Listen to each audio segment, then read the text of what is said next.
I went through my boyfriend's phone after he got mugged. What I found destroyed our 3-year relationship and my entire world. I never thought I'd be the kind of person to go through my boyfriend's phone. But sometimes life throws you into situations you never imagined, and curiosity, well, it can tear your world apart. I'm 26, and my boyfriend, let's call him D, is 36. We've been together for 3.5 years, and everything seemed fine, or so I thought. He works for an airline, which means he's often away for days at a time. I knew what I was signing up for when we started dating, and honestly, I never really minded. The distance, the occasional loneliness. It was all part of the package. But his recent trip to Belgium changed everything. Belgium isn't exactly a place you think of as dangerous, but after one night out with his flight crew, D called me, crying. He had been mugged. Wallet and phone gone. I could hear the panic in his voice, and my heart dropped. I immediately switched into protective boyfriend mode, asking if he was okay, what he needed, and how I could help. He asked me to go into his iPad, which was at home, to mark his phone as lost. No hesitation, I grabbed it, entered the passcode he gave me, and disabled the stolen phone. Crisis averted. Or so I thought. After we hung up, something gnawed at me. A tiny voice in the back of my mind whispered, what if there's something else? I had never snooped before, but something about the way he sounded, or maybe the way I had been feeling lately, made me open his messages. Just to check. Just to ease my mind. And that's when my entire world shattered. There it was, undeniable proof.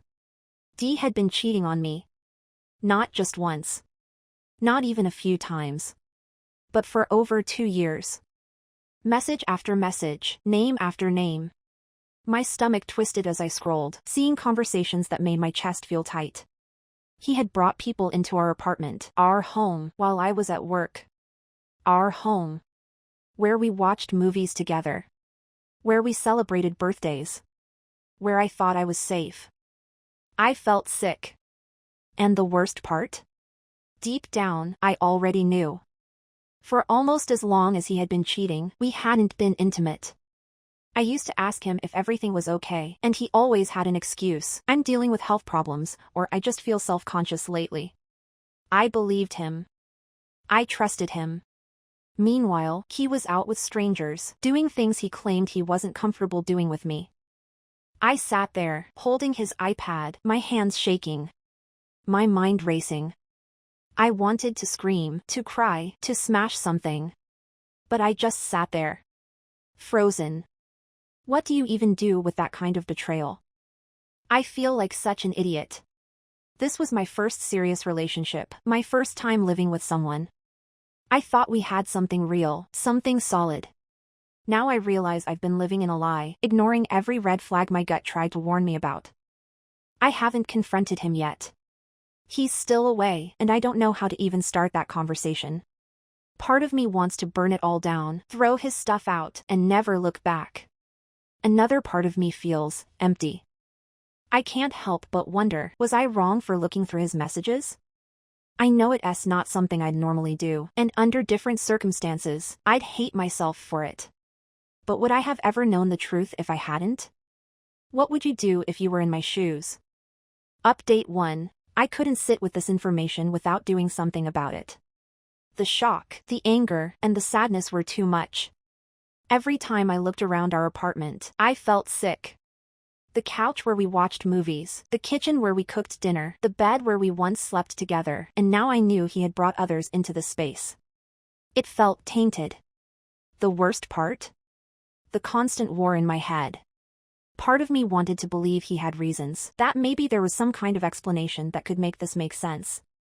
The other part of me? It wanted to burn everything down and never look back. I couldn't wait until he got home. I needed answers. I needed to know why. So I did something I probably shouldn't have. I texted him. I didn't say what I found. I just asked him how his trip was going, if he was feeling better after the mugging, and if he was excited to come home. I was fishing, waiting for something to slip.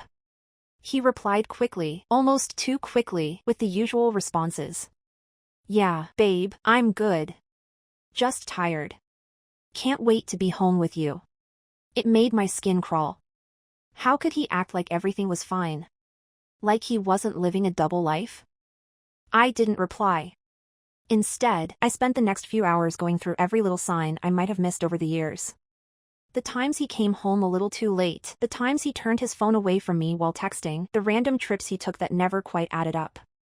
I went back through his social media, looking for anything at all, that might have given him away. And that's when I found something that made my stomach drop even more. An old post from 2 years ago. A picture of our apartment view, taken from the balcony. The caption was vague, something like "finally home, love this place." But the comments? That's where things got interesting. Some random account, one I didn't recognize, had commented, "Missing nights like these," followed by a heart. He had replied with a winky face. My heart started racing. I clicked the account. Private. No profile picture. Barely any posts. Just a few vague pictures of places I knew he had been to. I confronted myself in that moment. Was I really about to do this? Was I really about to go full detective on someone I thought I could trust? I didn't stop. I logged into one of my old burner accounts, sent a follow request, and waited. Hours passed with no response, but my mind kept spinning. Was this someone he cheated with? Was it just a friend? My gut told me otherwise. I felt like I was living in a nightmare, constantly checking my phone, waiting for the notification that would either confirm or deny everything I feared. Then he called. I froze. I answered, trying to sound normal, but I could hear it in his voice. He was tired, but he was off. "Hey babe, just wanted to hear your voice. Miss you." I swallowed the lump in my throat and tried to sound casual, asking him about his day, what he was up to. He was vague, saying he was just relaxing at the hotel and getting ready for his flight home. Something about it felt rehearsed. Forced. I wanted to scream at him, to tell him I knew everything, but I held it in. Instead, I asked, "Hey, whose random username?" Silence. A long pause that told me everything I needed to know. Huh? What are you talking about? I pressed. The comment on your post from a while back. Just curious, who is that? He laughed, but it sounded nervous. Oh, just a friend from work, I think. I don't even remember. Liar. I kept my cool. Oh, okay. Just wondered. Anyway, I should let you go. You sound tired. We hung up, and I sat there staring at my phone. I knew I had hit a nerve. That account wasn't just some friend. I felt it in my gut. And now I had confirmation that he wasn't as good at hiding things as he thought he was. Later that night, I decided I couldn't just sit in our apartment with all these feelings swirling around. I packed a bag and went to stay with my sister for the night. I told her everything. The cheating, the lies, the apartment. She was furious for me. She said things I couldn't even bring myself to say out loud. He's disgusting. How could he do this to you? You deserve better. I sat there listening, nodding, but inside I was still stuck in the same loop. How did I let it get this far? How did I not see it? When I got back home the next day, I decided I needed a plan. I couldn't just sit around and wait for him to come home and feed me more lies. So I did the one thing I was afraid to do. I went through his stuff. His desk drawer, where he kept all his important papers, his travel documents, random receipts he never threw away. And there it was. A receipt from almost a year ago, from a hotel not far from our place. A single night stay, paid in cash. My head started spinning. Who pays cash for a hotel when they live down the street? I felt like throwing up. I took pictures of everything. Every receipt, every little clue. I wasn't sure why, but I felt like I needed proof for myself, like I needed to see it all laid out so I couldn't gaslight myself into thinking I was overreacting. When he finally got home, I expected to feel rage, to want to scream at him the moment he walked through the door. But when I saw him standing there, looking tired and acting like nothing had happened, I felt numb. I let him settle in, watched as he unpacked, listened to him talk about his trip like everything was fine. Then I asked him, "Did you miss me?" He smiled, kissed my forehead, and said, "Of course." Liar. I let the conversation flow, waited for the right moment. Then I dropped it. "So, I went through your iPad when you were mugged. Marked your phone as lost like you asked. And I saw some things." His face changed instantly. Silence. Then the excuses started. "Babe, I can explain, it's not what you think." But the look in his eyes told me it was exactly what I thought. I didn't yell. I didn't cry. I just stood there and said, "I know everything." He tried to deny it at first, but I could see the panic setting in. And that's when it hit me, he never expected me to find out. He thought he was smarter than me. He thought I would just keep trusting him, ignoring the signs. I told him to pack a bag and leave. He begged, said it was just a mistake, that he didn't mean to hurt me. But I was done. He left that night. Now I'm sitting here in my apartment, trying to process everything. I feel empty. I feel betrayed. I feel free? I don't know what's next, but at least I know the truth. And I'll never ignore my gut feelings again. Update 2. It's been a whirlwind since I kicked him out. The first night alone in the apartment was brutal. I stared at the ceiling for hours, replaying everything in my head, trying to make sense of it all. Every time I closed my eyes, I saw the messages, the receipts, the lies. It's weird how silence can feel so loud when you're left with nothing but your thoughts. The next morning, I woke up to a flood of texts from him. Apologies, excuses, and desperate attempts to justify what he did. It was a mistake. It didn't mean anything. I was lonely when you were busy with work. The worst one? We can work through this, please just talk to me. No. I left him on read for hours, but the longer I stared at those messages, the angrier I got. How dare he act like I was some bystander in this? Like I was just supposed to accept it and move on? I blocked him. Maybe that was petty, maybe it wasn't, but I needed space, and he wasn't giving it to me. Then came the mutual friends. Apparently, he's been doing some damage control. A few of our friends started reaching out, asking if we were okay, if we were working through it. One even had the nerve to say, "You should at least hear him out." Hear him out? What is there to hear? That he systematically lied to me for over 2 years? That he brought strangers into our bed while I was working my ass off to build a life with him? No thanks. I told them the truth. Every single detail. No sugarcoating. The cheating, the lies, the absolute disregard for me as a partner. Most of them were shocked, a few not so much, and that's when it hit me. People probably suspected, maybe even knew. I can't decide if that hurts more or if it makes me angrier. His best friend, who I always had a weird feeling about, even tried to defend him, saying, "People make mistakes. He loves you." Mistakes? Love? Is cheating for 2 years a mistake, or is it just who he is? I cut them all off. I don't need people in my life who think his behavior is excusable. The hardest part has been trying to reclaim my space.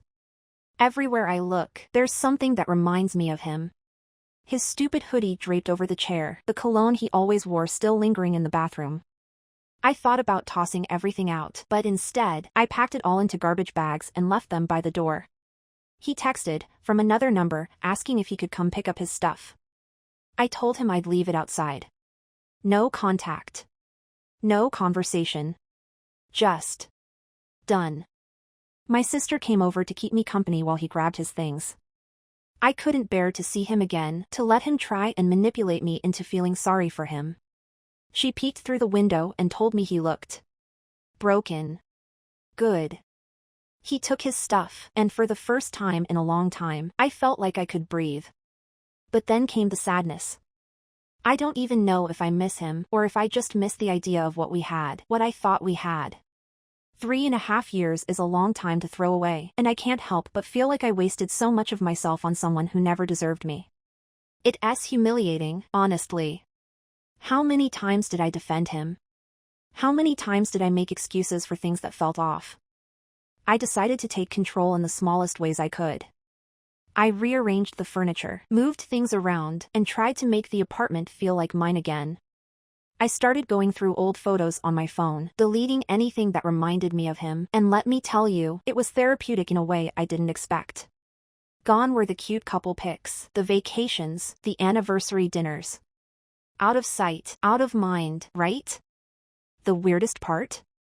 There were moments where I felt relieved. I didn't realize how much of myself I had given up to make that relationship work. All the times I put his needs first, all the times I worried about whether I was enough for him, and it turns out, I never stood a chance. He was never satisfied because he was never honest. I still have moments where I break down, where I think about what I could have done differently, if there was a version of this where he didn't cheat, where we could have been happy. But those moments pass quicker now. The anger helps. I've been thinking a lot about what's next. For the first time in years, I don't have to plan my life around someone else's schedule. I don't have to worry about his flights, his calls, his needs. It's just me now, and honestly, it's terrifying but also freeing. Friends have suggested I get back into dating, but I'm nowhere near ready for that. I need time to figure myself out, to heal, and honestly, to trust again. Right now, my biggest focus is rebuilding the confidence he tore apart little by little over the years. I started therapy. Best decision I've made in a long time. My therapist said something that stuck with me. You didn't lose him, he lost you. I'm trying to hold on to that. Trying to remind myself that I deserve better, that I deserve someone who chooses me fully, not just when it's convenient. I know healing isn't linear, and there are still bad days, but I'm starting to believe that there's a version of me on the other side of this who is stronger, smarter, and happier. For anyone reading this who's been through something similar, I just want to say, trust your gut. If something feels off, it probably is. And if someone shows you who they really are, believe them the first time. I wish I had. Thanks to everyone who's reached out or commented on my previous post. Your support means more than you know. I'll keep updating as things progress, but for now, I'm focusing on me. Update 3. It's been a few months since everything came crashing down, and I finally feel like I can breathe again. The roller coaster of emotions, the endless replaying of every red flag I ignored, the nights spent wondering if I made the right decision, all of it has slowly settled into something resembling peace. After he left, I thought moving on would be this linear process, like I'd check things off a list and suddenly be fine. Spoiler, it wasn't. Some days, I felt like I was making progress, going out with friends, focusing on work, rediscovering hobbies I had forgotten about. Other days, it felt like I was drowning in the memories, questioning myself, and wondering how I let things get so bad without seeing it. But here's the thing. I did see it. I just didn't want to believe it. And that realization, as painful as it was, has been the most freeing thing of all. I started going to therapy regularly, and it's helped more than I expected. My therapist helped me unpack not just what happened with him but why I ignored my gut feelings for so long. It wasn't just about love, it was about my fear of being alone, of losing something I thought was stable, of believing that maybe I wasn't enough, and he was just acting out. It's been a hard pill to swallow, but I'm learning to forgive myself for it. He, of course, kept trying to reach out. Different numbers, emails, even showing up at places he knew I'd be. Always the same script, apologies, promises to change, the whole I messed up and I'll do anything to fix this routine. I didn't respond. Not once. I knew if I gave him an inch, he'd take a mile, and honestly, he didn't deserve any more of my energy. Blocking him felt like cutting off a lifeline at first, but eventually, it just felt like taking out the trash. He no longer has access to me, to my thoughts, to my life. And that's power. I threw myself into work, but not as a distraction. I started actually enjoying it again, not just using it as an excuse to avoid dealing with my feelings. I even took up running, something I used to do before we got together but had slowly abandoned as our relationship took over more of my time. Funny how you don't realize how much of yourself you give away in a relationship until it's over. I ran into one of our mutual friends a few weeks ago, and they told me he's not doing so great. Apparently, he's lost a lot of weight, drinking more, and constantly talking about how much he regrets everything. I'd be lying if I said I didn't feel a little satisfaction hearing that, but mostly, I just felt relief that it's not my problem anymore. I don't have to fix him. I don't have to carry his baggage. As for me, I'm finally in a place where I feel whole again. The apartment feels like mine now. I redecorated, moved things around, and got rid of anything that reminded me of him. It's funny how changing a few things can make a space feel so different, so fresh. I've also started dating again. Nothing serious, just casual meetups here and there. It's been nice to remind myself that I'm capable of connecting with people without the weight of my past dragging me down. But I'm in no rush. For the first time in a long time, I'm enjoying my own company. To anyone who's been following my story and supporting me through this mess, thank you. The kindness from strangers has been overwhelming in the best way. It reminded me that people can be good, even when you've been hurt by someone you trusted the most. If there's one thing I've learned through all of this, it's this: trust your instincts, don't settle for less than you deserve, and never be afraid to walk away from someone who doesn't truly value you. I'm closing this chapter of my life for good. No more looking back, no more second guessing. Just moving forward, one step at a time.